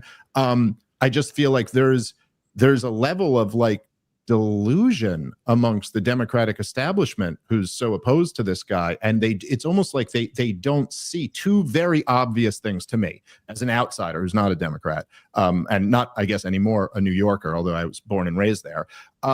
Okay, number one, the Democrats, the establishment of the Democratic Party, they're the most humiliated, castrated, discredited political group in the world. They literally just... They went all in for 8 years saying that Donald Trump was the greatest threat in the history of the world and that he was a Russian spy who led an insurrection and denied the results of an election and democracy is over if this guy wins again. And then when the time came, the best they could field was a senile career politician who was an unimpressive dimwit before he lost his mind and was just like totally attached to every disastrous policy in the last 40 years in America, the war on drugs, the war on terrorism, just everything. He was all over it.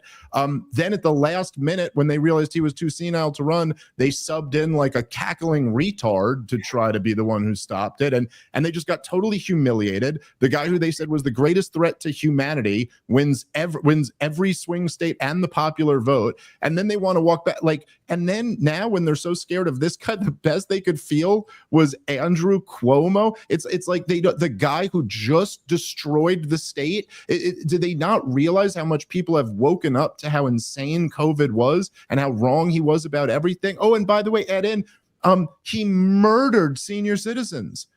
Murdered them. He forced these nursing homes who were begging and pleading. I mean, if you could think back to what it was in May of 2020 to send COVID positive patients into a nursing home, that's premeditated murder. Like, for a fact people will die as a result of this. Then he covered it up. Then he lied to Congress about the cover up. I mean, the guy is like, the fact that they would even run him or that he's considering running as an independent now is wild. And look, the fact here is, all this stuff about saying, oh, he hollered, globalized the intifada. Nobody cares about this except people on TV and like people in very specific advocacy groups or something like that. It's just not what actually matters to people. The fact of the matter is that Andrew Cuomo, because he's such a member of the establishment, brought in all of the baggage of the war, which really should be irrelevant to the New York City mayoral race. But he brought in all that baggage. The truth is that Democrats in New York City, including the Jewish ones, don't support what Israel's doing to Gaza. And for him to be asked in the debate about whether he would commit to visiting Israel or whether you believe in a two-state solution or a democratic one-state solution, this stuff was just goofy. I mean, if they were smarter, they should have asked him about the concern that Jews in New York have about anti-Semitism or something like that. But the fact is that the Democratic establishment, as always, had to carry defending the wars, which is largely impossible. Whereas Mamdani ran a campaign very specifically targeting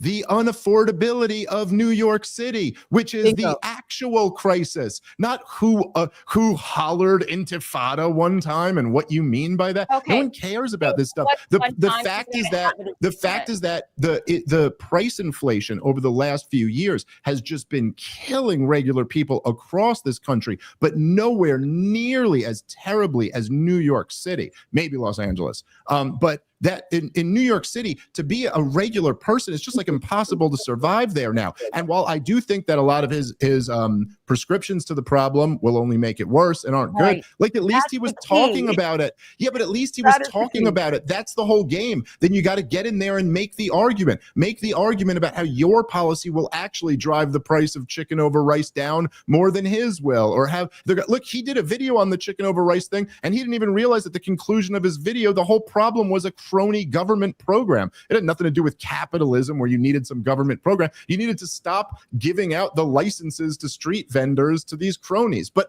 regardless of that, at least he's talking about real issues that people actually care about. And that's why he won. He wasn't rejected by the people. He beat the former governor of the state who's born into political royalty as essentially a nobody. So he should, if people, whether you like him or hate him, you should look to this race. There's a lot to be learned there.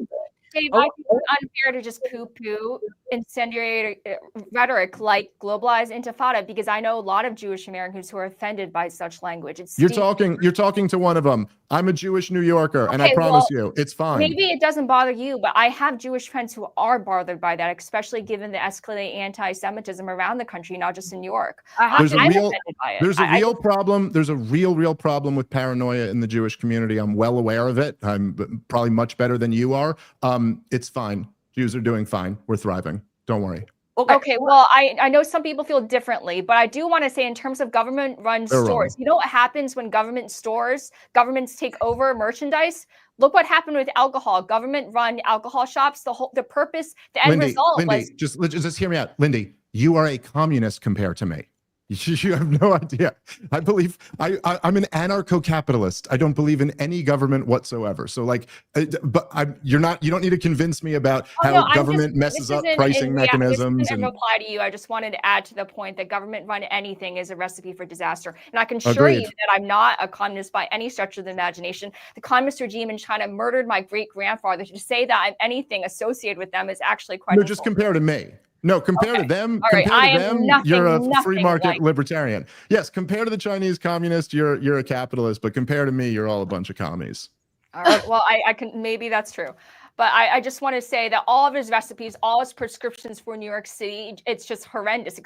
The most grating for me is his plan to tax whiter neighborhoods. It's extremely divisive, and he ran as a person who would encourage unity. This is precisely that kind of thing. Listen, again, I'm just making the point that, like, look, there's a certain point where you lose the moral high ground. You lose the right to even make that argument. And as one of the biggest funders of the Democratic Party, while they were in the lockdown regime, you just really don't get to tell anyone else about how they're going to ruin the city or how they're going to pit people against each other. Because I wasn't one of the biggest funders during that time. I was in 2024. That's actually incorrect. I have to. So after they did that, you rewarded them with funds.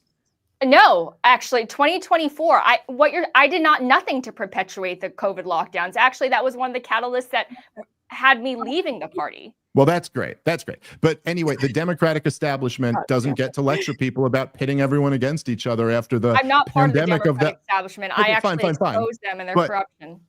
Okay, fair enough. But there's the Democratic establishment has lost the right to look at the left and say, oh no, that's going to cost too much money, or oh no, that's going to pit people against each other. And literally, and this is the fact now, the left wing of the Democratic Party is the only one who's got any enthusiasm or any shot to do anything. It's sorry, you're dealing with AOC and Bernie Sanders now because no one wants to hear from Chuck Schumer ever again. That's the reality. It's I want true. to argue with that, actually. Hold on, I want to throw this out, and then I want to go to Amy so she can comment. The reason this matters to me, and I'm curious if this is one of the reasons it might matter to people who do not live in New York that are on this panel, is because it seems to be a fight for the soul of our cities, our big cities. And in my opinion, some of his positions, both economic and social, are radical and scary. So when I look at just his economic policies, right? This is a guy that's never run a business, let alone a city that has $100 billion budget and a $2 trillion economy. And The Atlantic, which is very liberal, likened his campaign to magical realism, claiming it was exuberantly disconnected from actual government budgets and organizational charts. And when you look into some of the policies he's talking about with regard to free public transit, the MTA is going bankrupt. It's a disaster. You have to fix that first. And what are you going to take away from to give to that? Like, what is going to suffer? Is it going to be sanitation in the city? Is it going to be emergency response? How are you going to fund this stuff? This guy needs billions of dollars, but he's chasing rich people out of the city, or those kinds of policies are, and we're seeing it in real time. So here's a number. New York lost over $24 billion in taxable income in a recent year due to out-migration. And you know that a top 1% are already paying 40% of the income taxes. Capital is mobile. So you guys are completely right. He is addressing very real problems. The questions we need to ask, are his policies going to make them better or worse? When you look at public housing, it's already completely mismanaged. It's a mess. There are billions in backlog repairs. There's crippling inefficiency and corruption, and you could be adding more bureaucracy to it. So while this guy is saying all of these things that people want, like lower rent, more affordable food, free transportation, the way he's proposing to go about it is seemingly catastrophic. And if I could clear up one other thing, I think we got to get away from democratic socialism, which I'm not for, but it's very different than authoritarian socialism where we reference Mao, and I want to throw that out there, and then have Amy jump in here and give your thoughts, and specifically if you have anything to address about my concerns, both with regard to his economic policy. Lindy brought up some of his social positions. I am absolutely against taxpayers funding gender-affirming care for children or adults, particularly egregious when it comes to kids. And now I'm past. Go ahead, Kate. Yeah, I mean, it's so difficult because it's like, what is the lesser of two evils, right? And I agree with a lot of Anna and Dave's points. I mean, for me, I think sometimes it's better the devil you know than the devil that you don't. I'm extremely terrified of seeing New York turn into the UK. The grooming gang scandal is not something that we had the opportunity to talk about today, but it would have honestly bled perfectly into this story. You see what it's like when there is a Islamic monopoly in government, in all of these institutions. And it's just insane the way certain things have been covered up in those instances. The cultural difference between, Islam and between the American people is like, it's just untenable. The two cannot coincide together. And yes, maybe some of his policies have not been outright Islamic, but do you think he would phrase them in such a way to be able to bring people in? No, of course, he's going to operate under the guise of socialist policies, hoping that nobody has done their due diligence, hoping that nobody has seen the way that these socialist policies play out all over the world. I come from a country that has a mixed economy with a lot of socialist policies, and we have seen the way it has absolutely ravaged and wrecked Australia, okay? So I'm terrified of seeing New York become the next Melbourne, Australia, becoming the next UK. But I do believe, to something Lindy said, this could be a cautionary tale. Maybe this is a lesson that America needs to go through to see what these policies look like in practice. I know that Jillian thinks of like the terrible policies that have been implemented in LA, and a lot of your your complaints I agree with, but what I'm really happy to see with Mamdani is it appears that he has learned lessons from these mistakes that have been made in big cities like Los Angeles. So for instance, Jillian, you mentioned the tax base, or a portion of the wealthy tax base, leaving New York City. Well, we know why they left New York City, and it was because of quality of life concerns, the same quality of life concerns you and I complain about here in LA, which is why Mamdani is not in favor of defunding the police, for instance, right? Like, he understands the importance of public safety, ensuring that there's order, that people are following laws.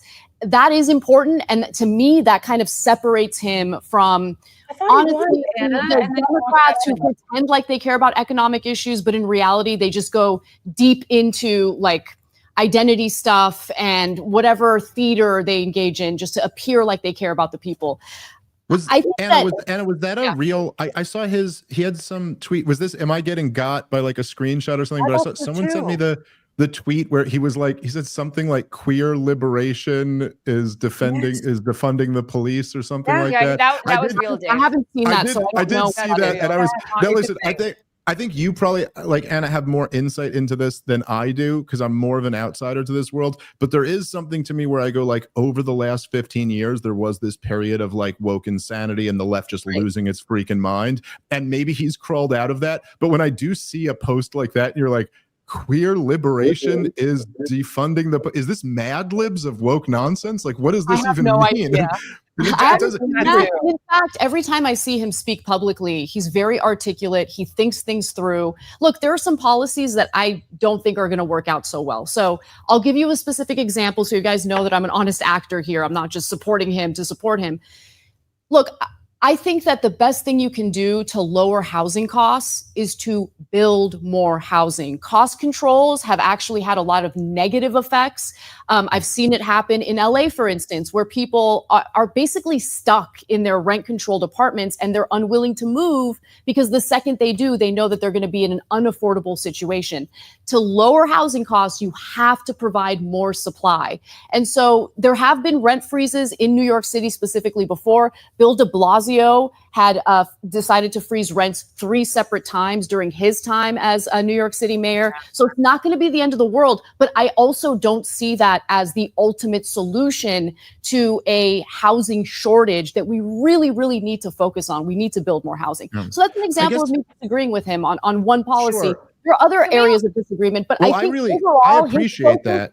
Yeah, overall, his focus on the economic concerns of people living in New York City, that is what made him a popular 100%. Candidate. Yeah, I 100% agree with that. Can I bring up 2 points just to respond to something that Amy said? I didn't have a chance to. Amy, I want to applaud you for your bravery because you got the courage to say something that's actually really hard to say. Because every time someone has the guts to criticize Islamic extremism, they are smeared as an Islamophobe when that's not true. We have some why do you think he's an extremist? I'm sorry? Are you just assuming he's anyone who chants globalized intifada is an extremist? This is absolutely inappropriate to say, and you even conceded that. But what I also want to bring up another point that hasn't been mentioned at all. Really saying that his wife is extremely liberal and totally contradicts a lot of Islamic ideologies. And I've also seen people say, rightly so, that some of the policies that he is pushing are, very, very extreme and in some ways in alignment with those things. So, I mean, I don't know. I'm not even disagreeing. I'm not even disagreeing with what Amy said necessarily. And I don't think, I grew up in New York City. I've known lots of Muslims in my life who were cool, and there was no problem with them being there. And I've met lots of great Muslim people. There's no question that the mass wave of Muslim immigration into Europe, which immediately followed the U.S. destabilizing the entire region, that worked out to be a disaster. I'll grant that. I just totally reject this idea that it is a brave statement to be like, oh, the problem is radical Islamic Muslims or something like that. That's literally everything I've heard from right-wing talk radio for 25 years. It's what almost every presidential administration of my life has been talking about all the time. This is some wild outside the box of pit. I don't know why you think that's brave, but when people are calling out the Israelis, that's like something Israel, honestly. There's also another point that hasn't been mentioned. I just want to say that this guy, for calling out the Muslims. Mamdani just became a citizen in 2018. He's a new American citizen, and now he wants to run the biggest city in America. I'd be fine with a restriction on that. I'd be fine with a restriction on that. I'd be fine with a rule that you have to be born in the country to be mayor of New York City. That's not really the point. I'm just saying, I don't think it's such a brave thing to call out the Muslims. It is, and on this particular show, it is, because I've been shot down before. I'm just saying that it under these circumstances. So, Amy, I do want to give you credit for that. But I think if you want to lead the biggest city in New York, you need a 10-year residence or something, just like in the Constitution. He basically just arrived, and now he has, it seems really he seems like a, what's the word for it? Carpetbagger? Well, here's the one thing that I want to throw out. You don't need to be an extremist. You don't need to be an extremist when your views contradict what the main views that we hold dear here in the West. I mean, you bring up the point that he is well-spoken, that he is articulate. I mean, that he's nice. The mayor of New York City was extremely nice, correct? And yet he, not New York City, sorry, of UK. And look at everything that's happening there. So I think this argument about he's nice, he's well-spoken, he's buttoned up, that is not necessarily indicative of anything. No, what matters is the policy, right? What matters is the policy. And I would say that I would say, though, Dave. Sure, that's a fair point. I would say that I think one of the things that's frustrating about kind of the democratic socialist arguments that I've just heard from years and years now, from Bernie Sanders obviously being the most notable American, is that they speak almost in this way, and this is what Mamdani is very guilty of, if you ask me, is that you speak in this way as if it's almost like it's a certainty that more welfare is better or higher taxes are better. And you'd have to be some type of bad person or something like that if you didn't just want to it's almost like, hey, why wouldn't we do that? It's as if the choice is, should we make everybody millionaires or no? I vote we do. I bet you're against it but you might as well. I mean, you can kind of just reducto absurdum a lot of this away where you're like, when he says, oh, we're going to rent stabilize,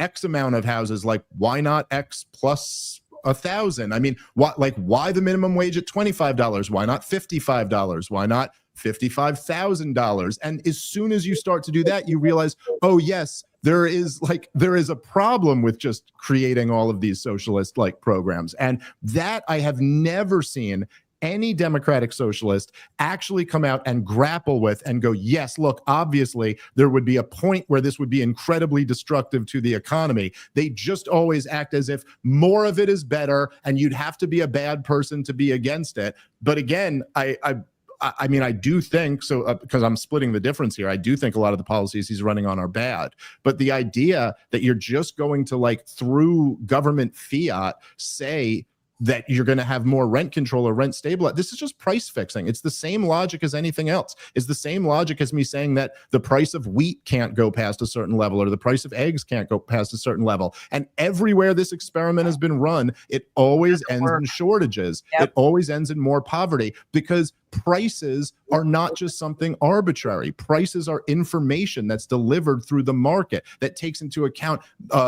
almost an unlimited amount of different signals. And if you're just guessing, imagine just one central authority trying to decide what should the ratio of the price of a banana versus cell phone be. It's not that easy to just pick it and not get it wrong. And when you get it wrong, you send all types of the wrong signals. It affects production and it results in more poverty. And so I don't think any of the policies are good ideas. Dave, I couldn't agree more. And also, you haven't mentioned the $30 minimum wage that he's proposing. Who's going to pay for that? Studies have shown that at such a high point, businesses are not going to hire. They're going to lay people off, or they're going to have shorter, fewer hours. Well, you don't even need studies to show it. You can figure it out with basic logic. Look, businesses are not engaged in charity, and so if you bring in, let's say, $28 worth of value per hour, and your boss pays you $20, they might do that, and they get the $8 and you get the $20. Once you bring the minimum wage up to $30, they're not going to hire someone who brings in $28 worth of value, because they're costing the company.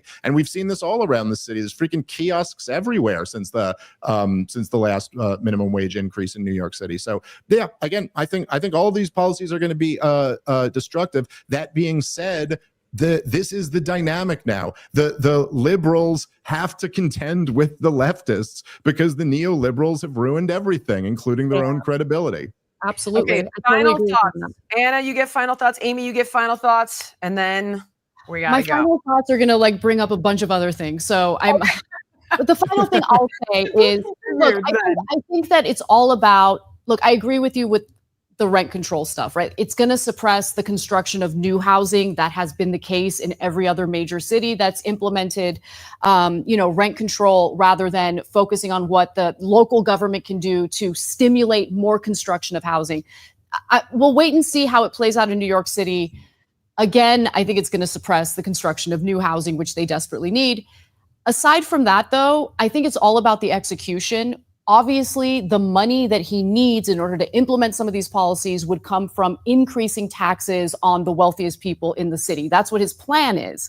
But it's not just about raising revenue through taxes. It's about how you use that revenue to execute your policies. So, for instance, in Los Angeles and the state of California, our homelessness issue isn't because of the fact that the state has been unwilling to spend money on it. It's that the money was used improperly. It was funneled to nonprofits and NGOs that didn't do what they were supposed to do with that money, and there was no accountability for it. I'm really hoping that Mamdani is learning from those lessons and that he doesn't implement similar policies to what we have seen in LA, because they have not worked. I think his policies could work. It just depends on what he does with that revenue, how he implements it, how he executes it. And I'm hoping for the best, because I want the people of New York City to thrive. And they've chosen someone who's different from the status quo, different from the neoliberals. And neoliberalism, sorry, hasn't really worked out so well for us. Ames?